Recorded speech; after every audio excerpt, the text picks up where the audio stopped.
He was recently elected as the new president of the Association of Ghana Industries. Well, he is the trailblazer or a name in the pharmaceutical industry. But what is he bringing on board when it comes to the Association of Ghana Industries? What does it make of government's plan of value addition and taking the sector forward from the current state of Ghanaian industries? Welcome to PM Express Business Edition. As I engage the new president of the Association of Ghana Industries, Dr. Kofi Nsiah-Poku, and also he is the group chief executive of Pharmaceutical Group, Kinafama. What is his thought on the current state of the Ghanaian industry? What is he bringing on board as the new president of the Association of Ghana Industries? Doc, welcome to PM Express Business Edition, and thank you so much for your time. I first want to find out from you, what do you make of your election, or even pre-election, coming on board and taking that decision that you want to lead this sector? What influenced your decision to take that step that, let me move from my excellence in the pharmaceutical industry to also help this industry? Okay. Thank you very much. My name is Kofi Nsiah-Poku. I'm the current AGI president and the immediate past president of Pharmaceutical Manufacturers Association of Ghana. I'm also the current vice chairman of NDPC. So I do many things. But back to your question. This is coat of many colors. That's just, by the way, sorry. Yes. Reference to your question, I've led the pharmaceutical industry for quite some time. And I've been very successful. I've gained a lot of things for them. And we are really doing very well. Government has also supported. So with the gains, I think members of AGI thought, if I've been able to achieve these gains for the pharmaceutical industry, then it is better I take up a higher responsibility, not only on pharmaceutical, but all the sectors in the industry. And that is what motivated me to really take it up and try to ensure that I take it to the next level. Now you've secured the mantle of the association, being with the pharmaceutical industry and being in AGI for a long time, you've seen this industry as a very, very vibrant one and a very lively one, and taking on government when it matters and all those things. Well, how did you take the election after that day when that result was declared that you are the one who's going to have the mantle to lead this association? When the results came out, I think the next morning I got sick. Why? Because then I reflected the challenges in front of me to solve. During the campaign time going around, I spoke to members, and the problems that members had were so enormous. So it's a reflection of how am I going to solve. Now I've been put there. It's time to start working. So that was the real reflection after the election results. But after some time, I got over it and started putting plans together how to move the industry to the next level. Doc, what are some of the immediate priorities that you're bringing on board? Again, I'll say that looking at where the association is coming, which you've actually been a part of over the years, and where the association has gotten to, what are some of the immediate priorities for you as the new president of the association and moving? I guess you already hit the ground running and not even jogging. Yeah. Well, the association is made up of, I would say, 3 levels, even though we classified them as 2 levels, like small and medium scale and large scale. But I have tried to consider micro, small scale, women in business, youth enterprise as one session, medium scale as another session, and large scale as another session. We have many of our members, about 80%, are in the small scale, women in business and youth enterprises. And it is my wish that I can bring them to very high level, just as I started. Because I started from my father's garage, using manual cooking utensils to make medicines to sell to the market. And I want to develop them to achieve the same level that I've achieved within the shortest possible time. With regards to the medium size, they have few issues that we need to address. For example, they have financial capital challenges, they have working capital challenges, they have process challenges, and they have challenges of access to the market, which I've started working on. With regards to the large scale, mostly is advocacy that they need, where government policies will favor them to be more competitive. And I also have something that I want to discuss with the government. For example, if you import manufacturing equipment, you pay duty. I see that it is not encouraging for people to really pay duties when they are bringing manufacturing equipment to expand their business. So it is something that I'll take it up with government to see how government can give a waiver if you're a member of Association of Ghana Industries. Doc, some are saying that you have taken over at a time when the industry is going through a lot of challenges, and you enumerated with the large industries, the advocacy bit, the access to capital.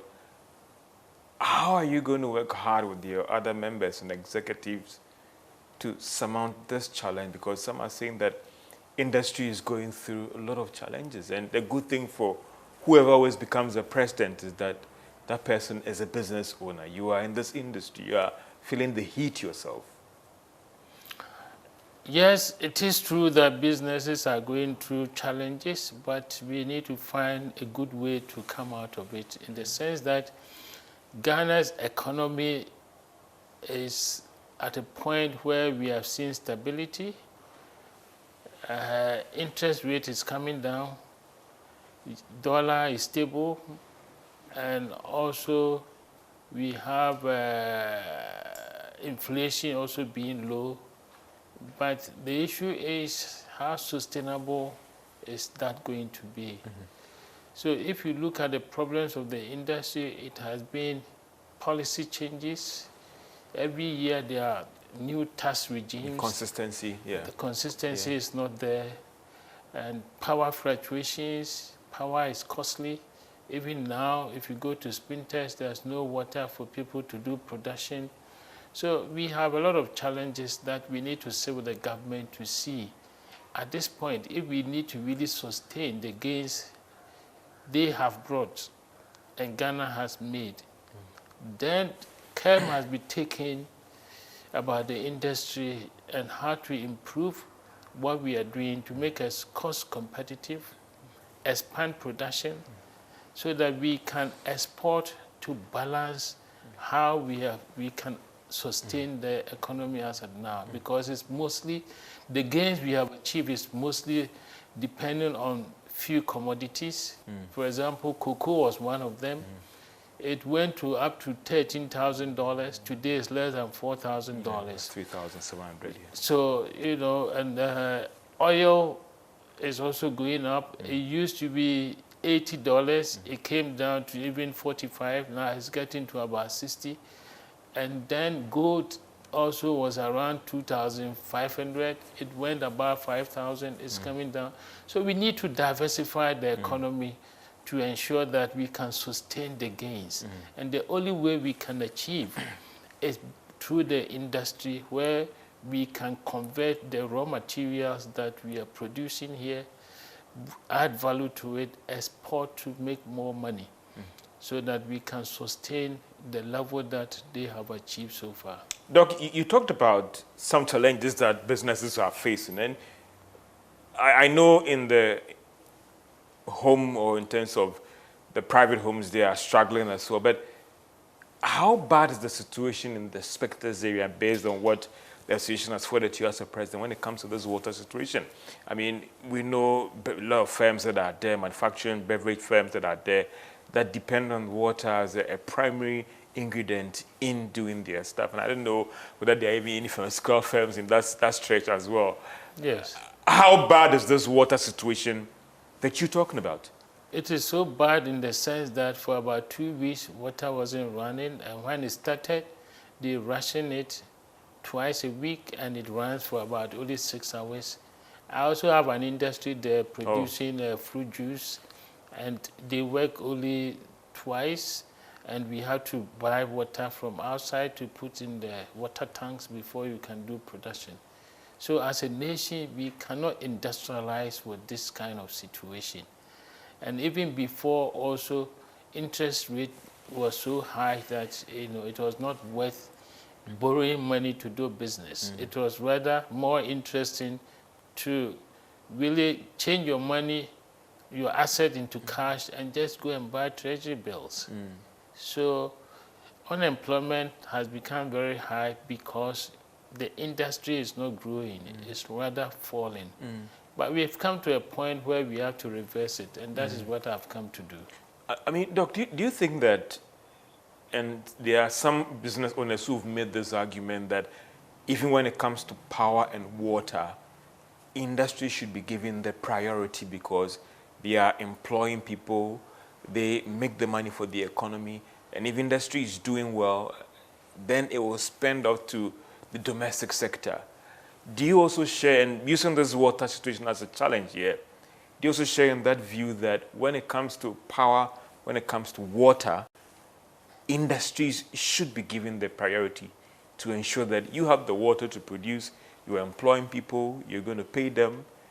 If you do all these things right, the rippling effect then goes to the domestic sector.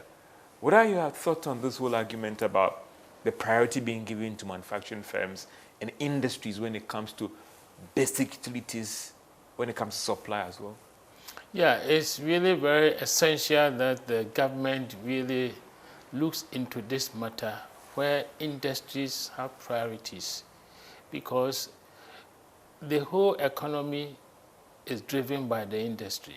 One industry is doing well, it will drive all the services that we have. And if industry is not operating, then people don't have money in their pockets in the first place to even spend to drive the service industry as well. Therefore, if there's no water and there's no electricity, then it becomes really very difficult for industry to survive. And therefore, priority must be given.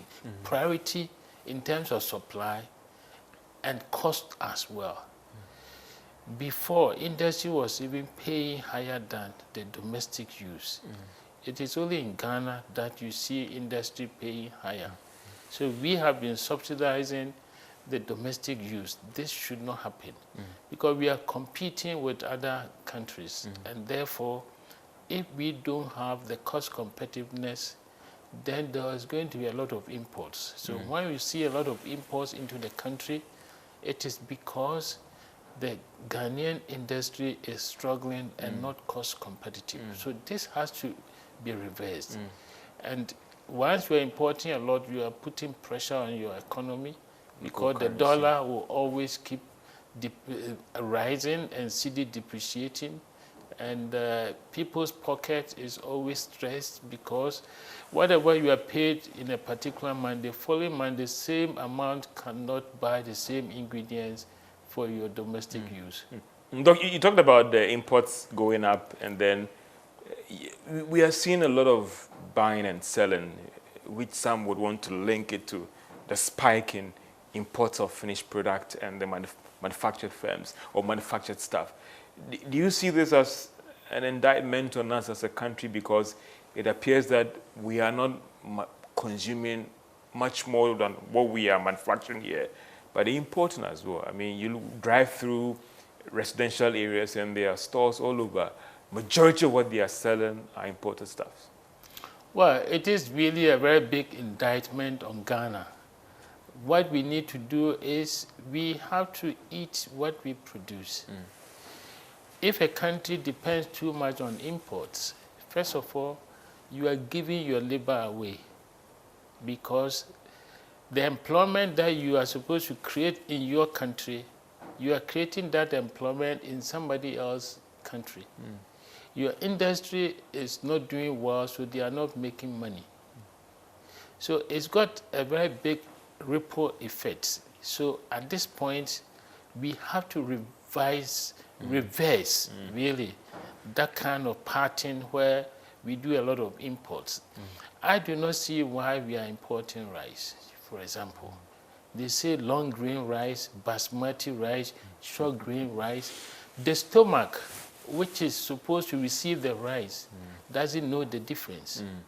So why do we spend so much money importing the rice when we grow the rice here and the farmers cannot sell? It's really a big problem that we need to look into it. We cannot be dependent on somebody's economy. We have to rely on our own production and consume what we are producing rather than consuming what is produced outside. That is wrong. And government has to do something about it.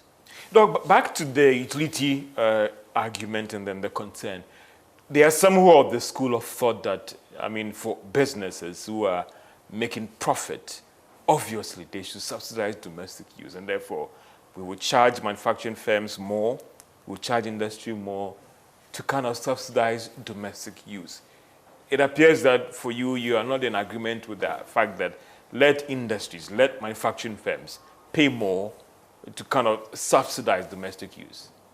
No, that is wrong, because we need to compete. If you look at India, China, their utility cost is very low. Even when they export, they get subsidy.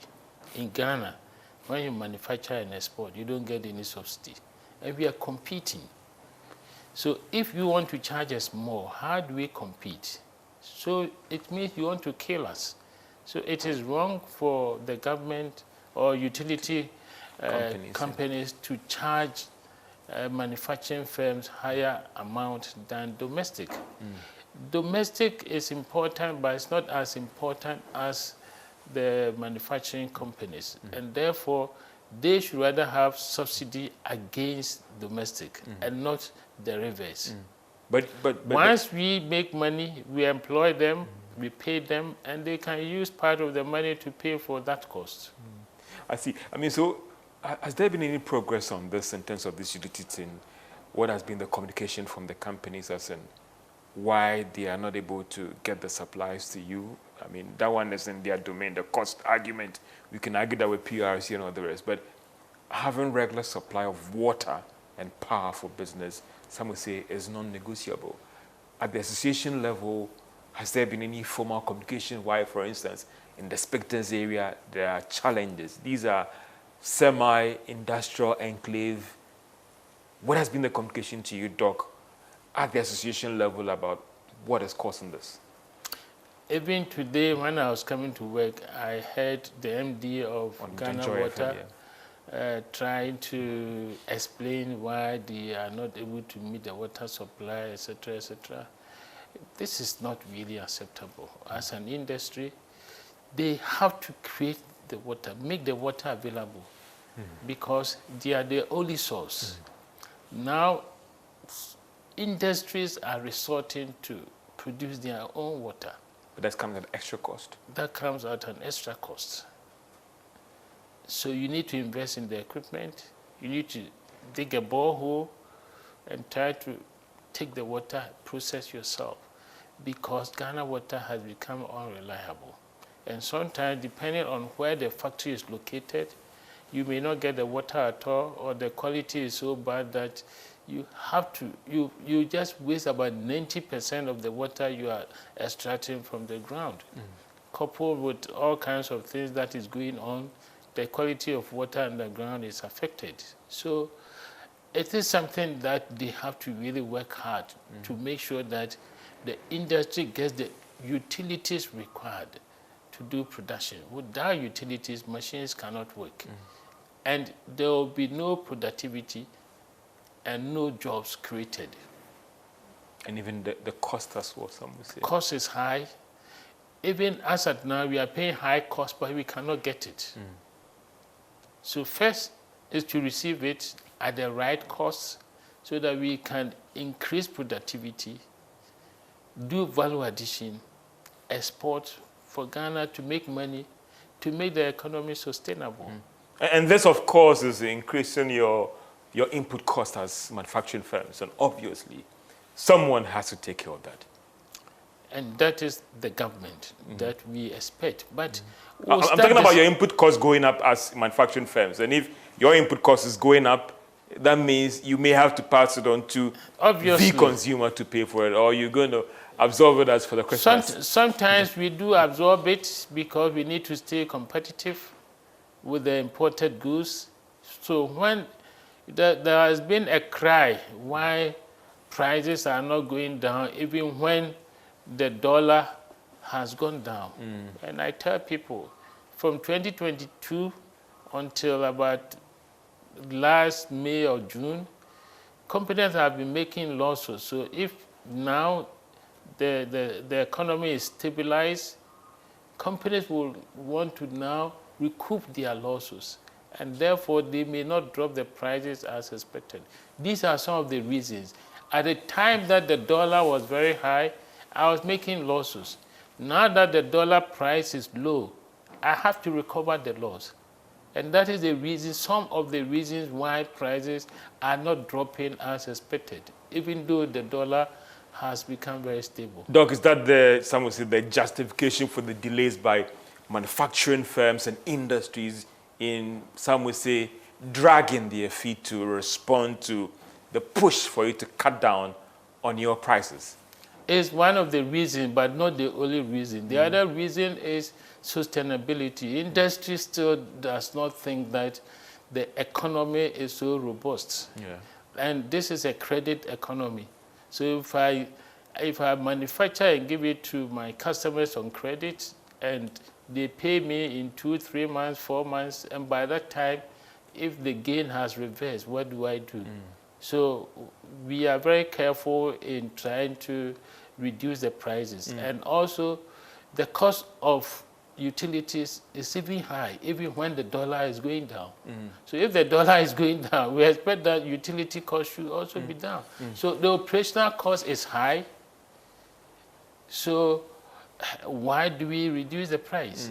Because we now have higher costs, which is balancing the gain in the exchange rate. I mean, even the IMF in their staff report has raised the concerns that the current stability is still not that firm and that we are exposed to external volatilities, and that you are right on that one, Doc. But, Doc, there's a school of thought that there's always the business code sense and then the morality as well. And on the business argument, a lot of people will understand you. But when we move into the moral space, some are saying that the businesses and the manufacturing firms not trying to shortchange consumers. When prices, everything was going up, we saw manufacturing firms increasing their prices. When some of these input costs have gone down, it is just fair to pass it on to us than to bring the argument that the input cost is so high, operational cost is so high, so we can't review our prices, Doc. At least at the moment, prices are not going down, not going up. It is steadily going down, or it is almost at where it is, or it used to be, which is really a very big good news, in the sense that all the losses that we made, the banks are asking for the loans that we took. It is not free. So if we reduce the price, how do we pay the loans? We have accumulated loans at the time that we're making losses. So we need to recover all this. So it will take time. And then when we also see that there's stability and it is sustainable, well sustainable, then people will drop the price. So it will take some time. No, I mean, you are in a space where you always work with extrapolations and forecast and all those things, and that's something you do on a daily basis, Doc. But so when are we looking? What could be the right time, or what time more would businesses need or manufacturing firms need to try and recoup some of these losses and get on that clean sheet before we see that we are breaking even now? Let me pass this on to Kofi Nsiah or Adjoa Mensah. What timelines are we looking at here? I think towards the end of the year, if we have been able to sustain the figures around the same level, you see that things will begin to come down. because we have to think forward. And if we don't know what the future will be, then we want to stay where we are. But at least 12 months is sufficient enough for us to determine that, now it is sustainable and therefore we can drop the price. Again, it is also a good time that the government is bringing the 24-hour economy, where businesses can now do value addition for the country to export.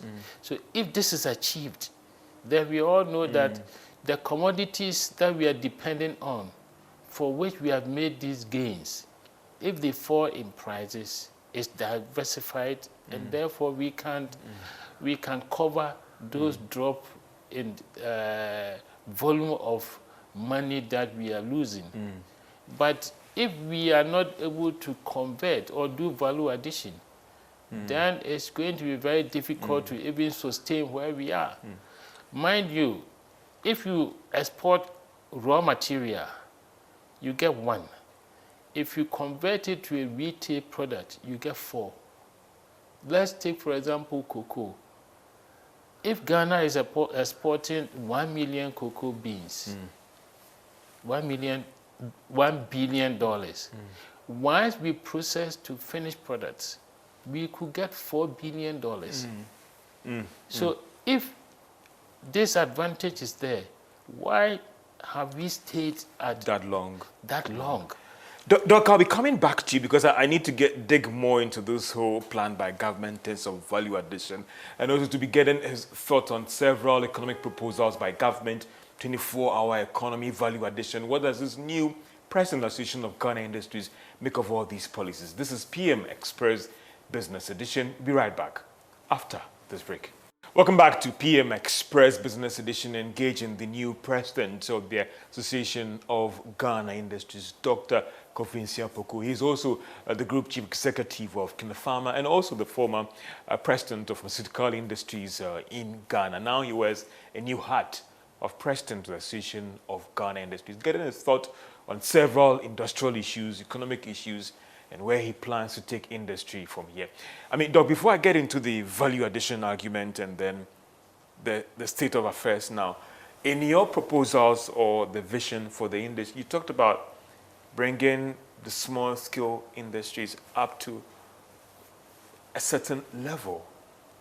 How are you going to do that in an economy where it's more of a free market, in an economy where you're competing against other industries from outside who are getting serious support from their governments and rebates and all the rest, access to capital sometimes as low as 1% or even 0.something%, compared to a startup that is struggling to get the ear of that commercial bank, getting that right environment for them to grow. Some would say this might be a very uphill task for you as a new president.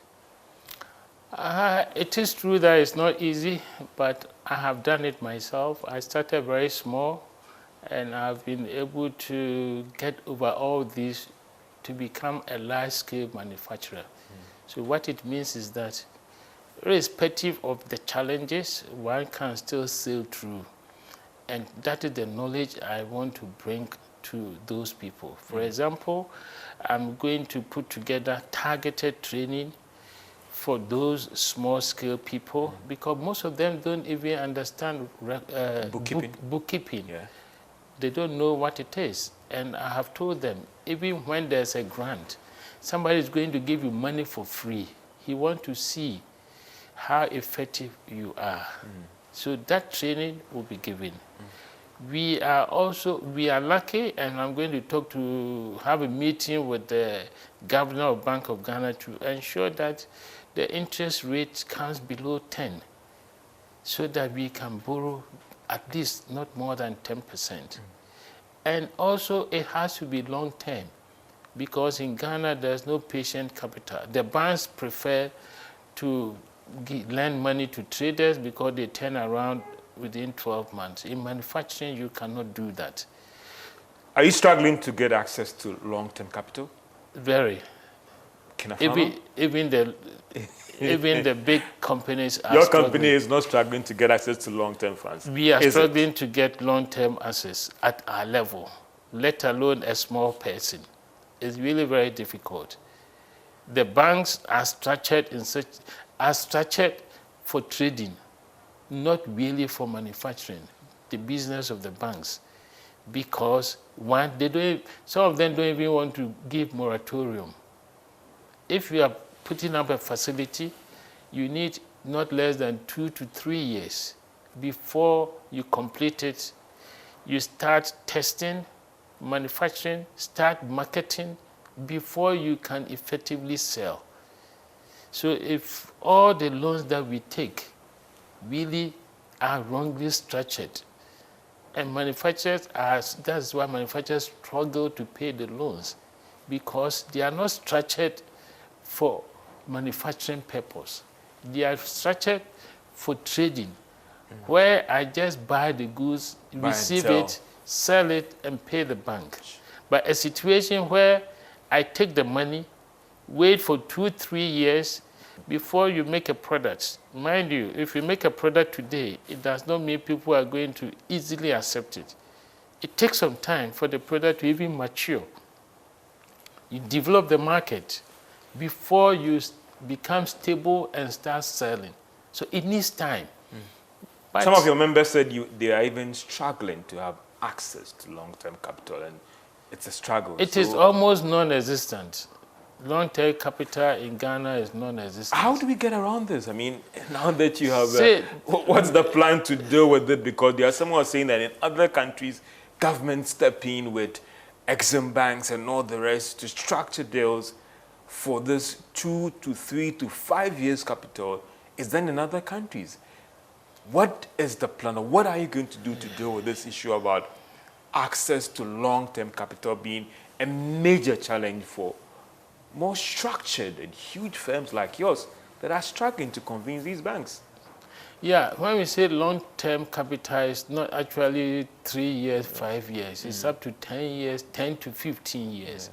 But I think the 24-hour economy is supposed to come and address these issues. And if the program is run effectively, then we should be able to address it, because they understand that for manufacturing, you need patient capital. And if they are able to really implement the program as it has been listed, then we can get around it. But we don't also know whether they will be able to get the money for the industry to really borrow. So these are some of the discussions that we need to begin to sit with them, and we tell them what we need and how they can get it for us. And once we overcome this, I can tell you, Ghana will begin to do much more in exports, because our products are well acceptable, especially even in the surrounding ECOWAS countries. We can do a lot, but patient capital is not there for people to even invest in manufacturing. Doctor, I'll come back to you more on the 24-hour economy bit, but so the cost of credit that you said you're going to engage the governor, there are some who've argued that a cost of credit is a reflection of the economy. If things are improved, now we've seen treasury bills rates are coming down. We've seen the CD being a little bit, and I'll come back to you also on the CD as well, some fair stability as well. If inflation is steadily going down, if all these critical ingredients, government cost of borrowing and the fiscal situation does not improve, it will be quite a difficult task for you in your quest to engage the governor to try and drop the interest rates to a single-digit rates. We've seen T-bill rates come down strongly, but some are saying that all these variables are quite critical, especially in your quest to engage the governor to see what can be done to reduce the cost of credit for your members. See, let's take, for example, Benin. It's a very small country. They lend as single digits. So if Benin can achieve, what is Ghana doing? So the government will have to look into its practices and ensure that they have effective control to free up money that are available for the banks to lend. If the government itself is competing with the industry to borrow the money, as is happening, Treasury bill was about 25, 30%, it has come down. They dropped it from about 20 to 10, but people are still going there. So once you are creating avenue for people to be comfortable, for the banks to be comfortable, they are not going to reduce the rate. The banks probably are also making good margins. They also have to improve their operational efficiency so that they don't pass on too much cost to the industry. So these are some of the discussions I would like to have with the governor to ensure that the banks also operate effectively. If they give wrong loans, and because of that, they have higher percentage against their losses, why should they pass it on to us? When we manufacture wrong products and we make losses, we take it. So if they take wrong decisions, it is their responsibility. They cannot be passing on and spreading to the others who are doing well. So these are some of the discussions we need to really take with the governor to ensure that if Benin can lend at a single digit, then Ghana should be close to zero. As you discuss this whole cost of credit issue and even what is driving it, some will say that if I profile the non-performing loans of the commercial banks, I'll find some members of the Association of Ghana Industries there. There are some who've also argued that if your members pay back on time in servicing their loans, it could also go indirectly to help reduce the cost of credit. If some of your members, and I choose my words because some, delay in servicing their loans on time when they have the NPLs being quite high as we speak right now, that is a major contributing factor to the high cost of credit now.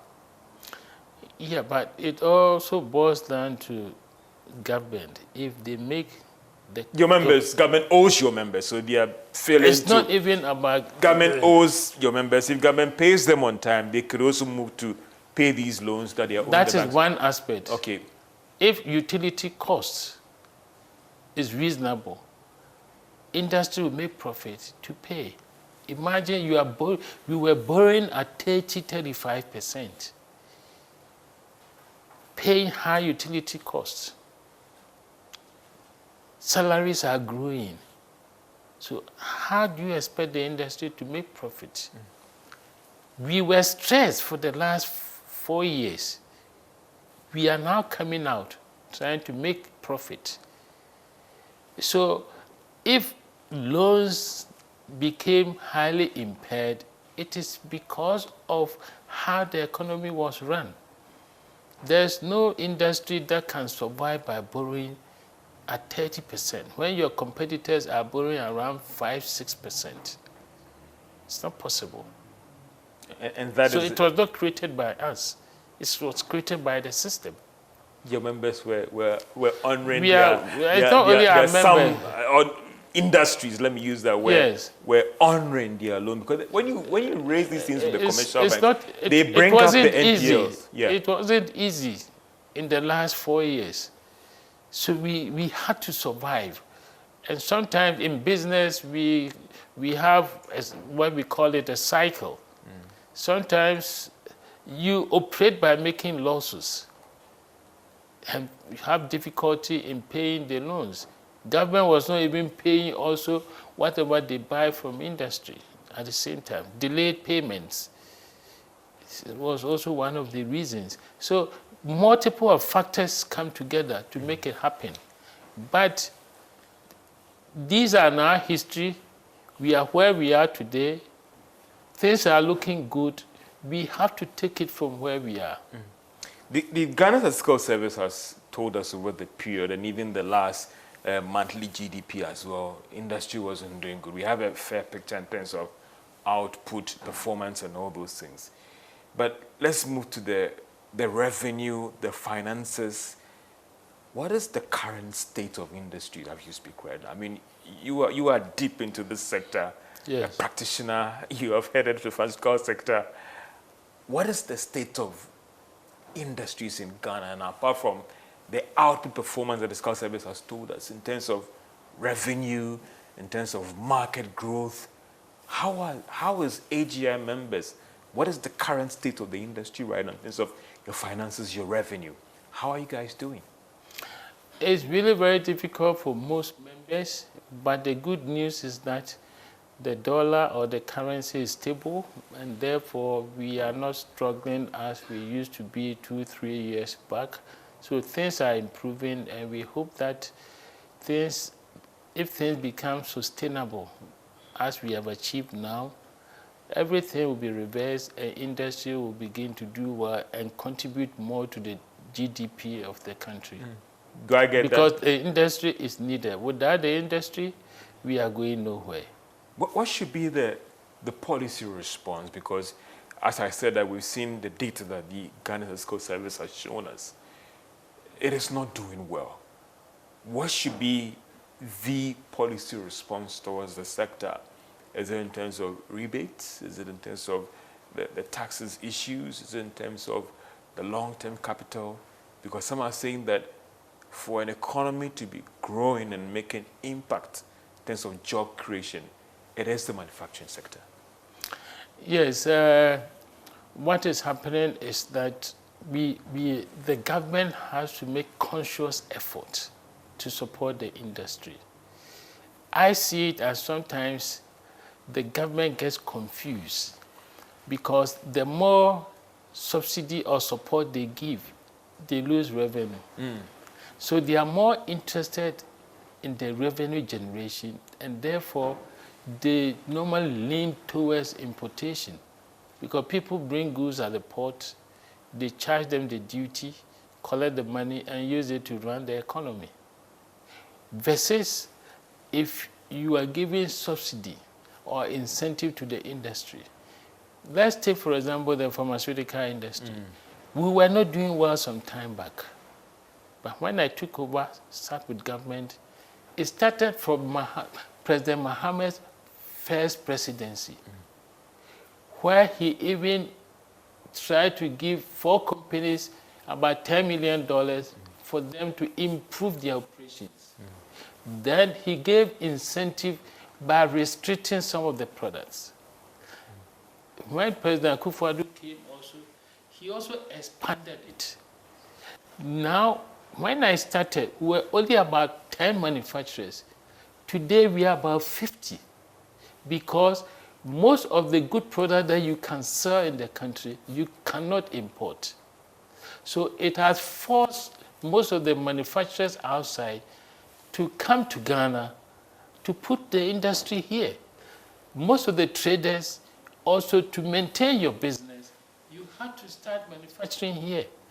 So it has really raised the level of pharmaceutical business in Ghana. And we are supplying most of the neighboring countries as well. So government has to make conscious effort in each sector. It may not be all the sectors at the same time, but selected sectors should be supported on year-on-year basis. They move from one sector to the other until all the sectors are covered, so that we can become very strong, do more production, create more employment, export more, to get more foreign exchange, to keep the dollar stable every time. It's very simple. There must be a sacrifice.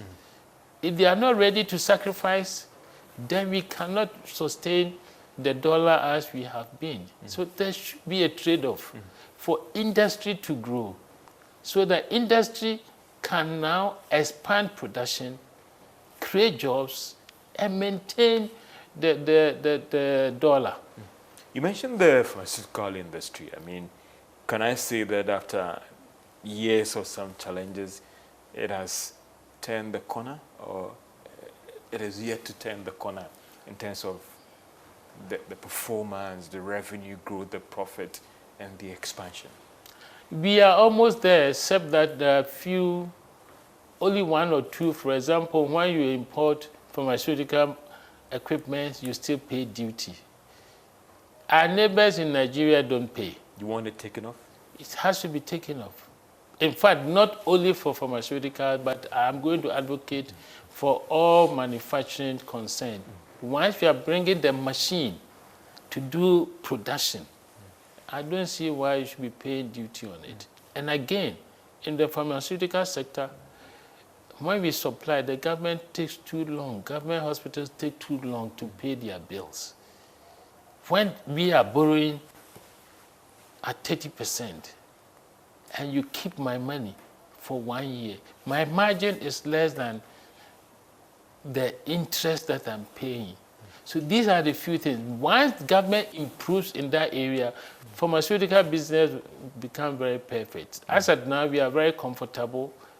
The government has done its best, giving us most of the things we need, with the exception of these two items. Once we have it, we can deliver, and we will supply everywhere in the ECOWAS region to generate revenue also for the government of Ghana. So this conscious effort being taken by government should be extended to other sectors.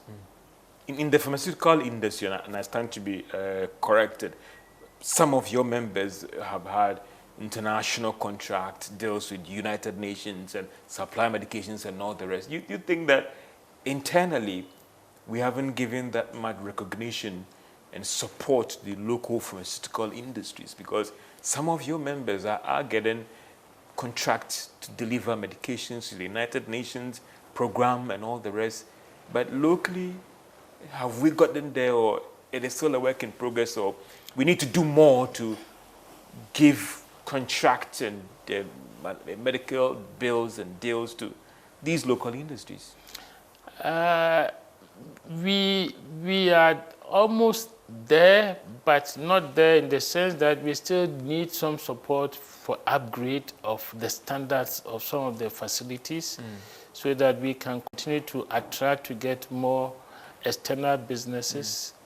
And also, if the government also improves in the payment of its bills, it will free up a lot of money for people to invest, to also develop and expand, so that we can grow. Are we there when it comes to the manufacturing industries, where, or what is stopping us from manufacturing a lot more of the imported drugs locally? Is it a licensing issue, or is it a support issue? I know that recently there were some attempts to government to lead the setting up of some pharmaceutical factories or support that would, in terms of the plants. What is stopping the sector from locally manufacturing a lot of these drugs that we end up having to import? I think as of now, government, we have actually almost done with government to giving approval for the expanded list of restricted products. See, normally, if the business is not attractive, people will not expand to that area. And when we go to tenders also, normally the procurement people don't follow what is required. For example, if I'm tendering with an external company, I'm supposed to have 15% advantage. But most of the time, they don't consider this, because those people already have advantage over us. And if we are competing on the same level, how are we going to survive? But at least in the pharmaceutical industry, I can say that we have really made very big progress. And what we are trying to do, we are now producing about 30% of the medications we are using, and we are trying to increase it to 50%. So we will get there.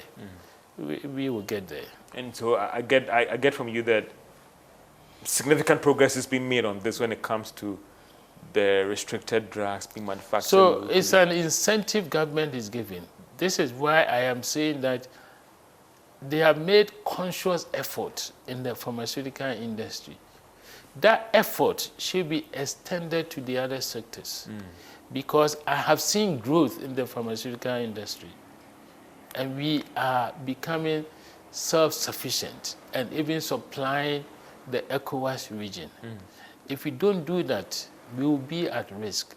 I remember during the COVID time, we could not even supply hand sanitizers.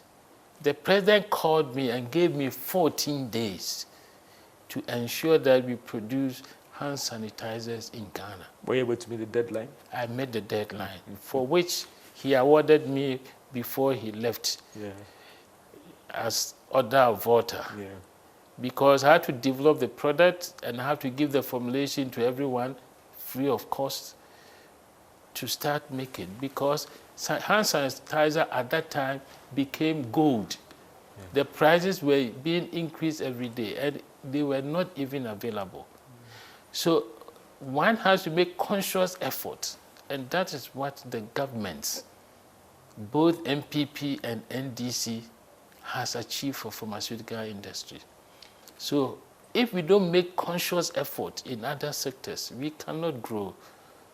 Do you think that the developments during COVID time, when everywhere was shut and industries managed during that time to feed this economy in all the sectors, do you think that it makes a case that there should be deliberate attempt to support local industries? Because when everything was shut globally, we depended on local industries to feed us, to get the drugs done, to get all these essentials done.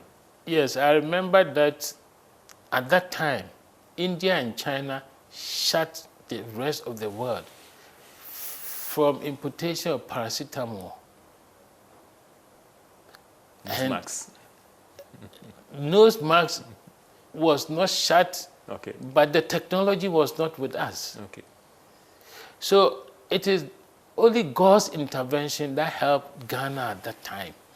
And therefore, we have to make conscious effort to prepare so that if any eventuality like that comes, we are ready to serve the nation. So if we don't put in effort and we just leave things like that and leave the industry to struggle and compete, and most of the time if you go to other industries, for example, if they don't want to restrict, they can impose excise duties on it. Let's take, for example, the BTO rules, you know. See, but the largest economy in the world is not following the rules. So everybody played the game to satisfy its citizens.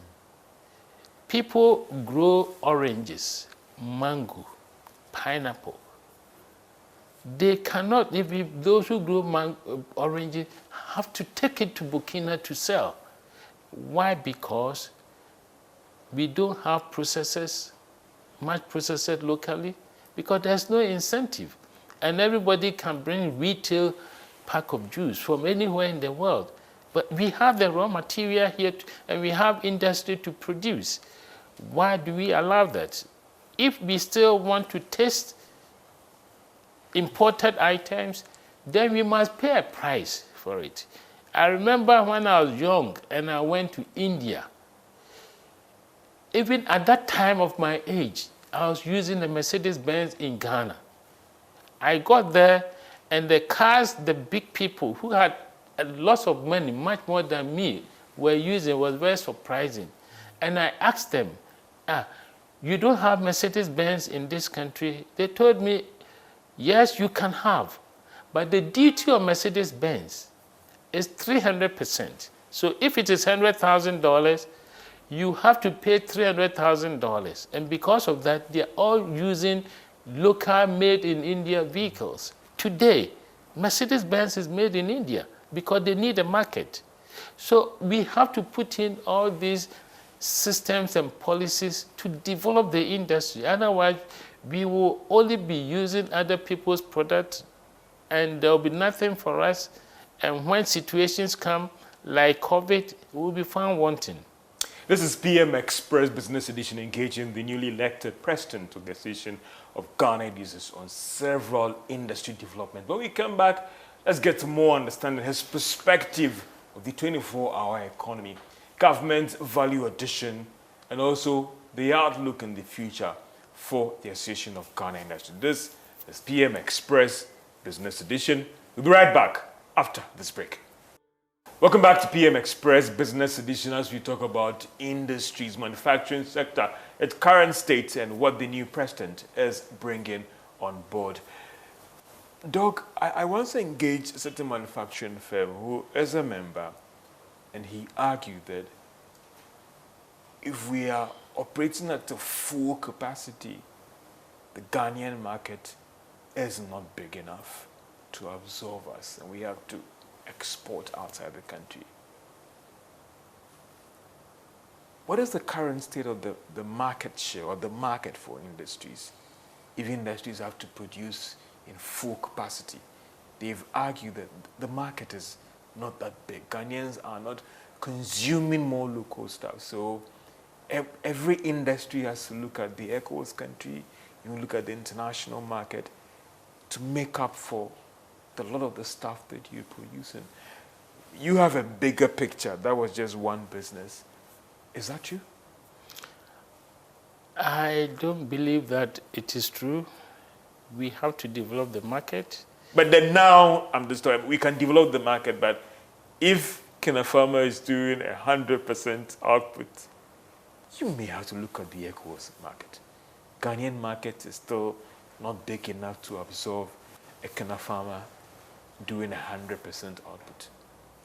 Well, at the moment, if you talk about Kenya Pharma, we are already doing 100% output, but probably we can do a second shift and a third shift as well to bring our costs down if the opportunity is there.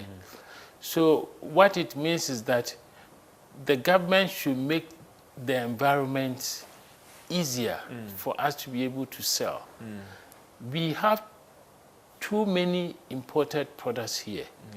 So if those are substituted with what we are producing, the market is still there because the industries are not too many. The problem we have is that we are competing so much with imported products. So the government has to find a way to reduce imports and increase local production. If the imported products are not available, you buy, if long grain rice from Thailand is not there, you buy the rice made in Tamale. And he has avenue to sell. But now, we have too much of the developed products locally. That's why I gave an example of India, where they were forced to use made in India cars. We must be forced to use made in Ghana products and develop taste for made in Ghana so that we will create a market for our own products. But if we are always going to think that the imported products are better than what we are doing, then we stand at risk. And the currency will always depreciate. And we keep struggling as a nation.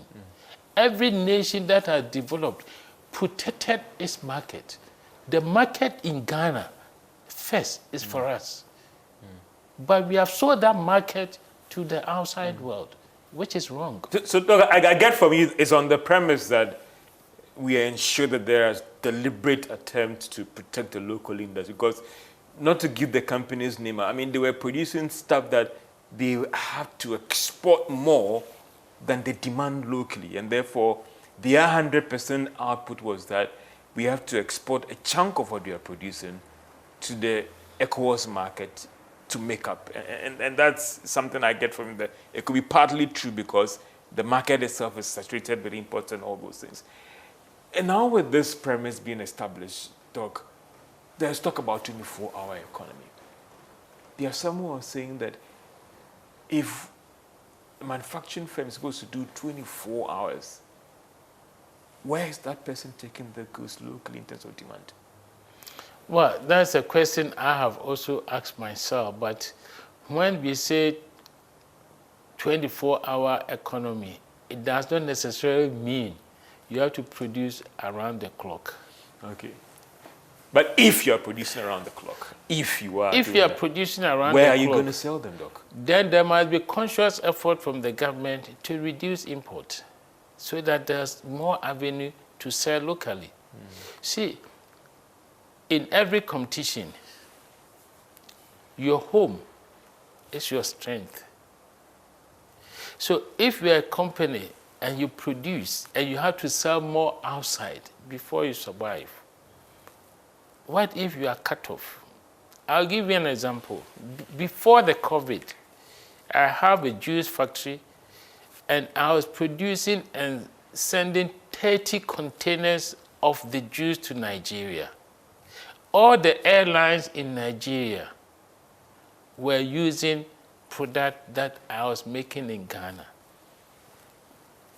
Once the authorities saw that every airline, the product they are drinking is not made in Nigeria, they cut me off.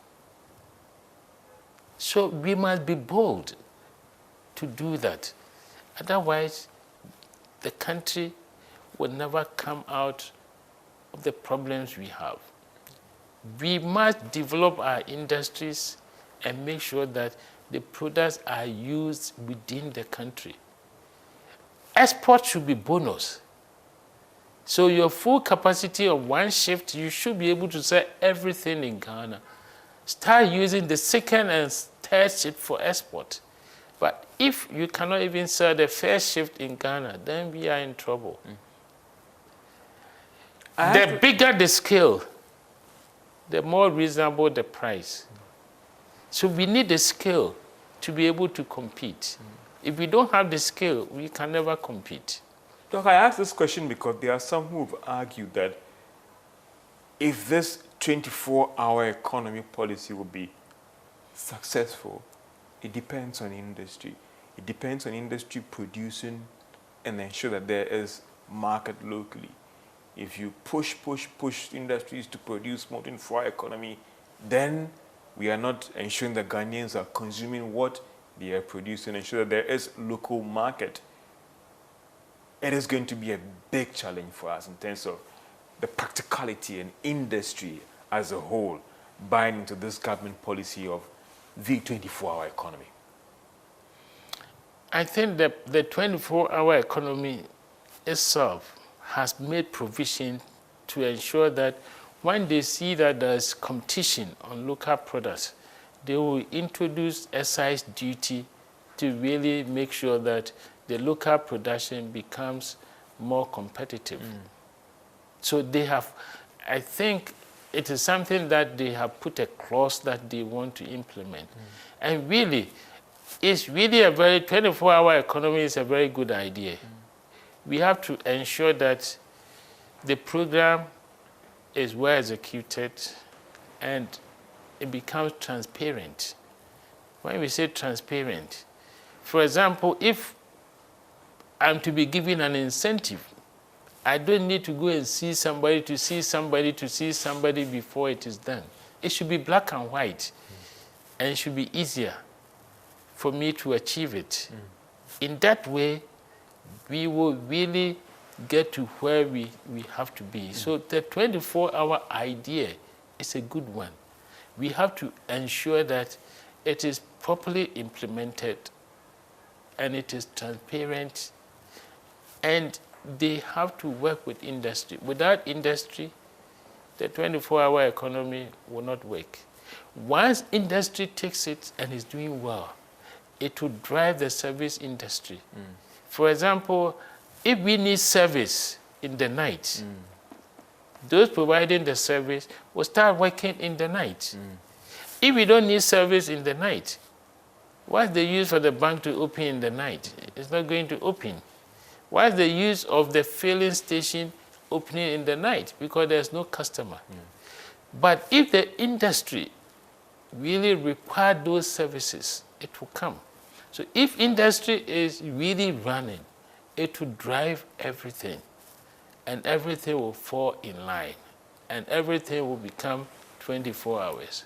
Government is pushing a value addition plan to ensure that we add value more to our staff. I mean, we can even talk about the cocoa. So again, I bring back the question, and sorry to backtrack about, we are adding more value to these stuffs. Is the market locally there to buy these goods if we add value to them? When we are adding value, we can export. Let's even go back to fufu powder. I see a lot of fufu powder made in US being exported to Ghana, and we are buying it. But we have plantain, we have cassava, and we have more than 1 million Ghanaians outside. Everybody is eating fufu. Why can't we process and export to make money?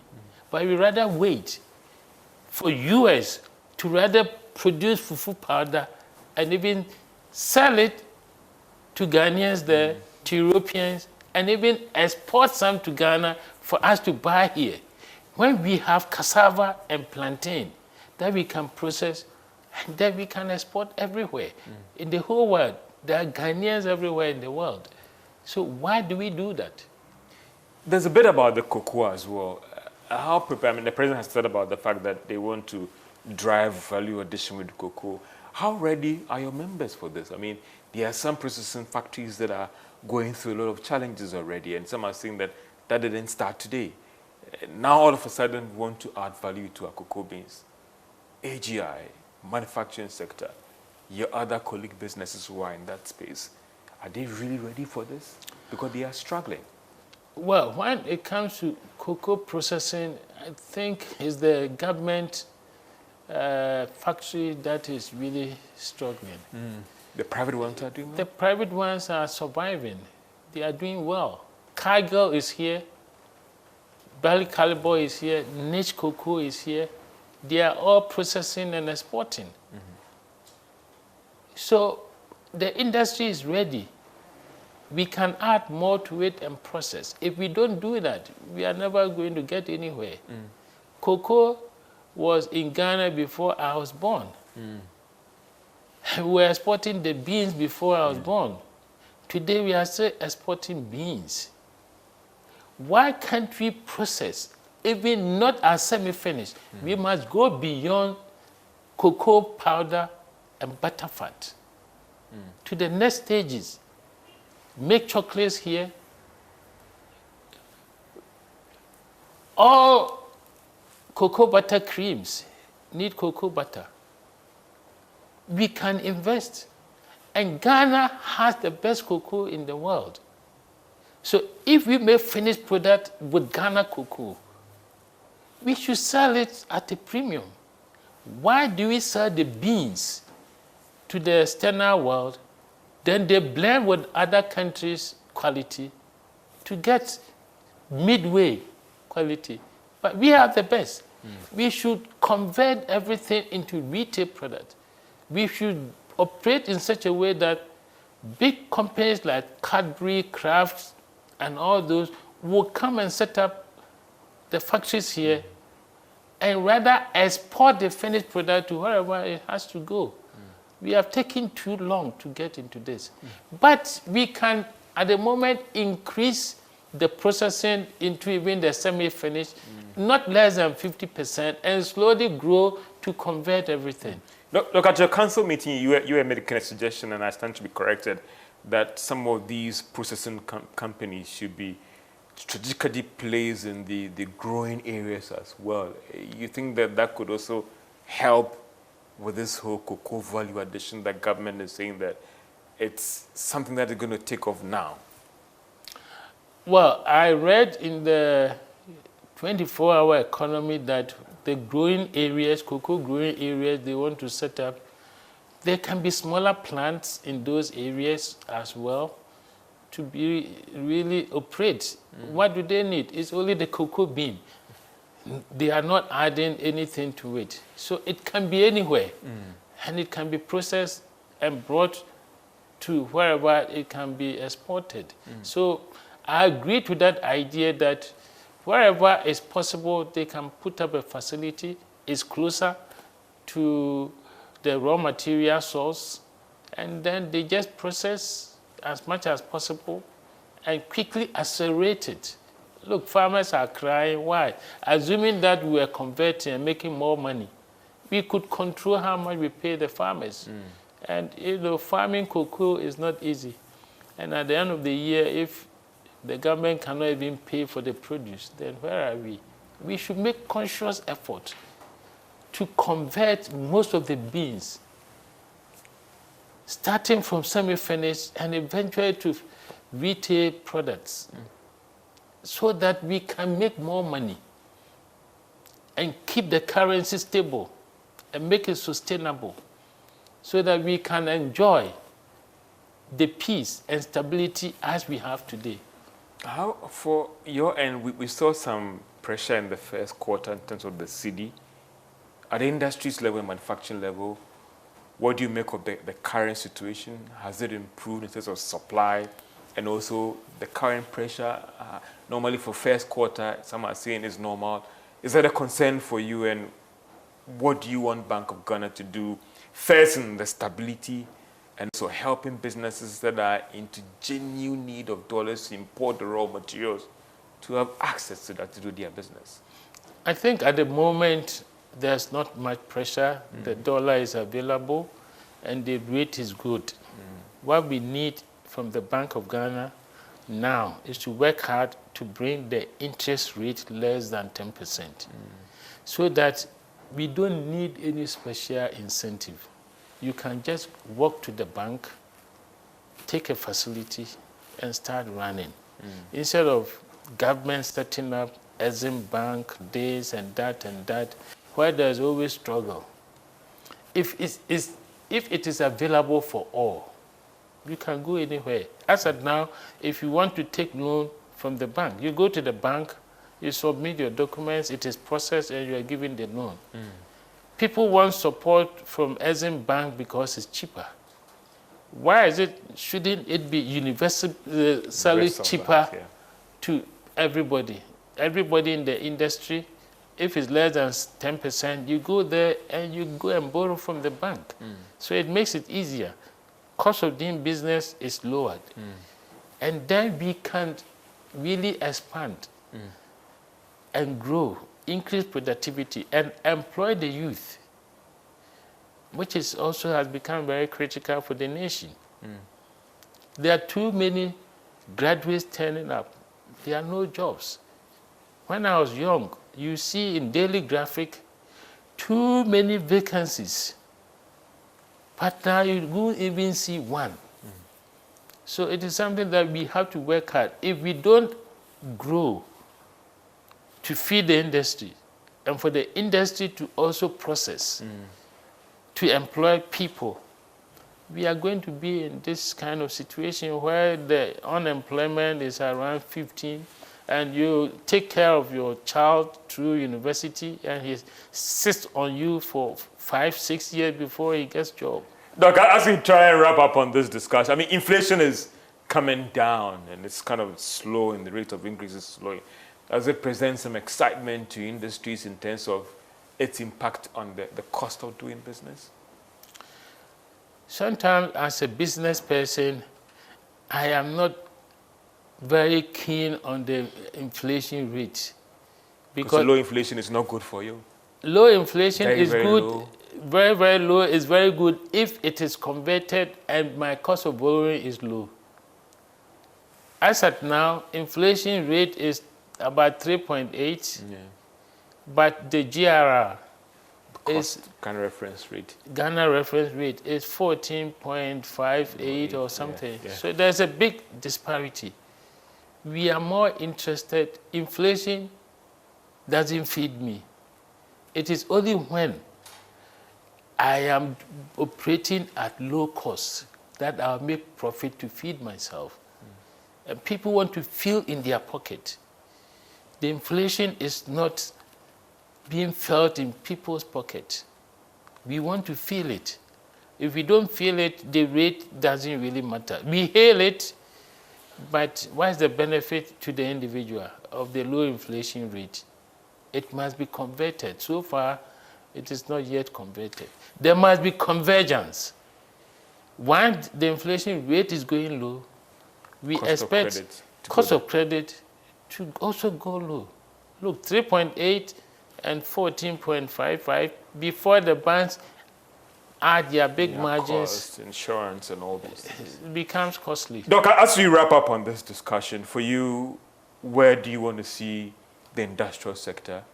Where do you want to see AGI when you decide that I've done my 2 terms, and I'm moving on.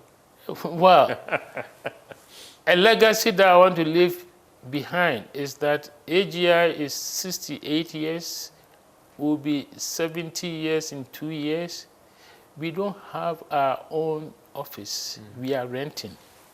It is something that is of worry to me, and I want to make sure that before I leave the seat in 2 + 2 years, I am able to put up an imposing edifice that reflects the image of AGI at trade fair. I also want to see industry commanding respect and growth. That most of the members are struggling, and most of the time it is the cost of doing business and the financial costs. If all these can be controlled, then industry will grow to support the economy and make sure that the GDP contribution from us also increases and will become very important to the survival of this economy. Thank you. Thank you. I mean, some are saying that industry should be the main to go when it comes to government, developing policies and all those things. And if they want the economy to expand and grow and employ people, it has to be industries. Yes, not only that, they need to involve us in decision making.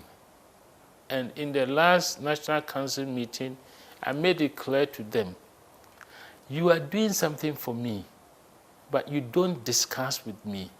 You only come and tell me what you have done for me. It may not be what I need.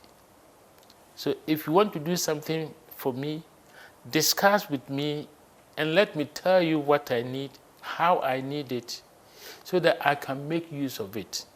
Otherwise, you may have done the best for me, but it is not very useful.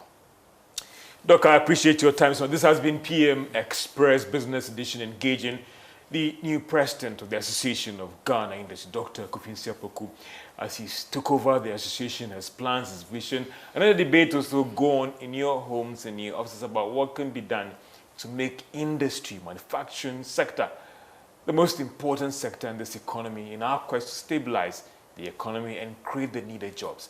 This has been PM Express Business Edition. My name is George Wiafe. Have a great day.